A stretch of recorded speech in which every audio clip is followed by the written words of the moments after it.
Bismillahirrahmanirrahim. Assalamualaikum warahmatullahi wabarakatuh. Perkenalkan, nama saya Ahmad Ramadan, NIM 220301500036. Baiklah, kali ini saya akan membacakan materi dari bab 9, itu kantin sekolah. Langsung saja masuk di materi. Kantin merupakan salah satu tempat jajan anak sekolah selain jajan makanan, jajanan di luar sekolah atau kantin sekolah memiliki peranan yang penting dalam mewujudkan pesan-pesan kesehatan dan dapat menentukan perilaku makanan siswa sehari-hari melalui penyediaan makanan jajanan di sekolah. Kantin sekolah dapat menyediakan makanan sebagai pengganti makan pagi dan makanan siang di rumah, serta cemilan dan minuman yang sehat, aman, dan bergizi. Apa yang dijual di kantin sekolah? Makanan yang sehat, aman, dan bergizi adalah makanan yang mengandung zat gizi diperlukan seorang anak untuk dapat hidup sehat dan produktif. Makanan tersebut harus bersih, tidak kadaluarsa, dan tidak mengandung bahan kimia maupun mikroba yang berbahaya bagi kesehatan. Gizi yang baik dan cukup akan membantu pertumbuhan dan perkembangan anak secara optimal dan akan meningkatkan kemampuan kecerdasan seorang anak. Sebaliknya, jika asupan gizi kurang, maka pertumbuhan dan perkembangan anak akan terlambat. Makanan yang beragam dan bergizi seimbang merupakan makanan yang mengandung zat tenaga pembangunan yang mengatur. Makanan sumber tenaga adalah makanan yang banyak mengandung karbohidrat, lemak, dan protein. Makanan sumber zat pembangunan terdapat pada kelompok makanan yang berasal dari hewan dan kacang-kacangan, sedangkan makanan yang sumber zat pengatur dapat pada semua jenis sayuran dan buah-buahan. Tidak semua jenis makanan memiliki sumber zat gizi secara lengkap. Jika terjadi kekurangan salah satu zat gizi tertentu pada suatu jenis makanan, maka dilengkapi oleh makanan yang lain. Makanan dan minuman yang dijual di sekolah.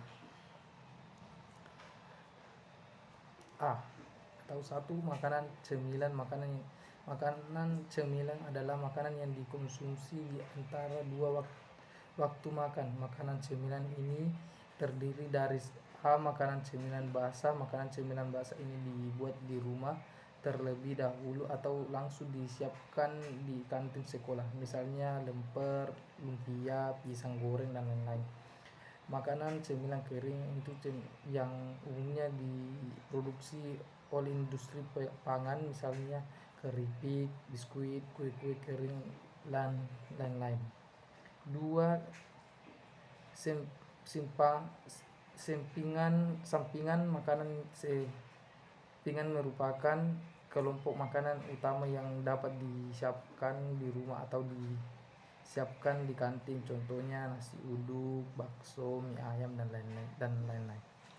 3. Adapun minuman di sini dapat berbentuk air putih kemasan maupun disiapkan sendiri, minuman ringan atau teh atau sari buah. C. Minuman campuran es campur, es cendol, dan keempat itu buah-buahan. Buah-buahan merupakan salah satu jenis makanan yang sumber vitamin dan mineral yang penting untuk anak usia sekolah. Buah-buahan sebaiknya dikonsumsi setiap hari. Buah-buahan dapat dijual dalam bentuk utuh maupun sudah dipotong-potong.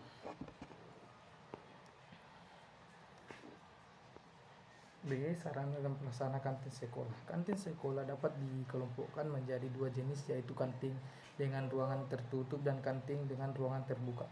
Meskipun terbuka, namun ruangan pengolahan di tempat penyajian makanan harus dalam keadaan tertutup. Kedua jenis kantin tersebut harus memiliki sarana dan prasarana sebagai berikut: sumber air yang bersih. 2. Tempat penyimpanan. 4. Tempat pengolahan. 4. Tempat penyajian dan ruangan makanan. 5. Pendidikan, fasilitas fasilitas sanitasi, perlengkapan kerja, dan terakhir tempat pembuangan limbah yang baik. Itu harus semua dikontrol dengan baik. Adapun syarat-syarat pembangunan yang harus dipenuhi. Syarat-syarat bangunan yang harus dipenuhi untuk kantin dengan ruangan tertutup adalah lantai kedap air atau rata, halus tapi tidak licin, kuat dan dibuat miring agar mudah dibersihkan. Dingin, kedap air rata, halus, warna terang, tanah lama, tidak mudah mengelupas dan kuat hingga mudah dibersihkan. Langit-langit terbuat dari bahan tanah lama, tidak mudah bocor dan tidak berlubang dan tidak mudah mengelupas. Pintu, jendela dan fasilitas kantin dibuat dari bahan tanah lama, tidak mudah pecah, rata, halus, berwarna terang, dapat dibuka tutup dengan baik. Untuk ruangan pengolahan dan penyimpanan serta tempat makanan di ruangan, lubang angin atau ventilasi minimal 2 buah dengan luas keseluruhan lubang ventilasi 20% terhadap luas lantai yang harus tersebut.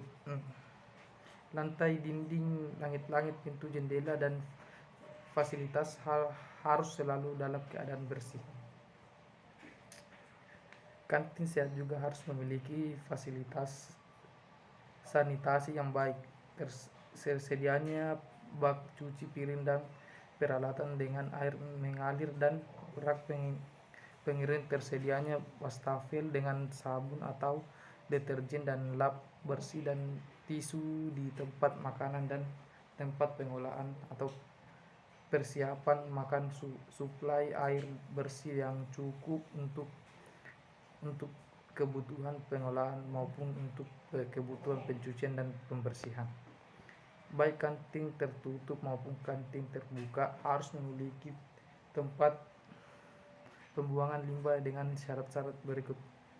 Tempat sampah atau limbah pada kantin harus tersedia dan jumlahnya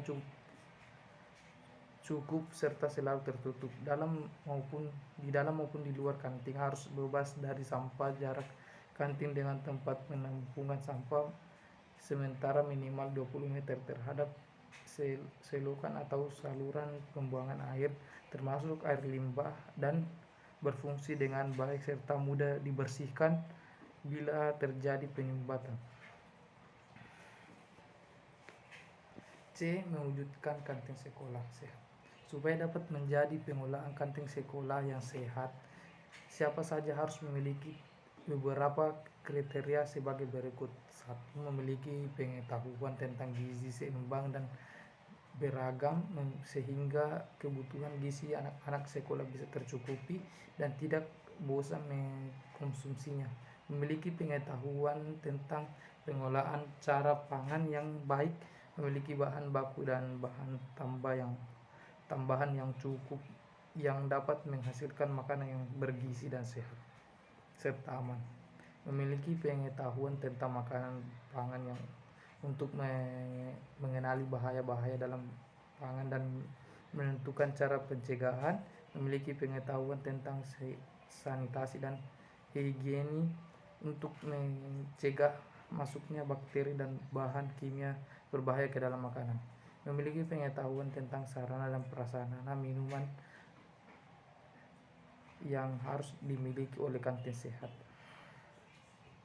Oke, demikianlah itu hasil presentasi saya Fatul Ramadan, NIM 220301500036. Terima kasih. Assalamualaikum warahmatullahi wabarakatuh.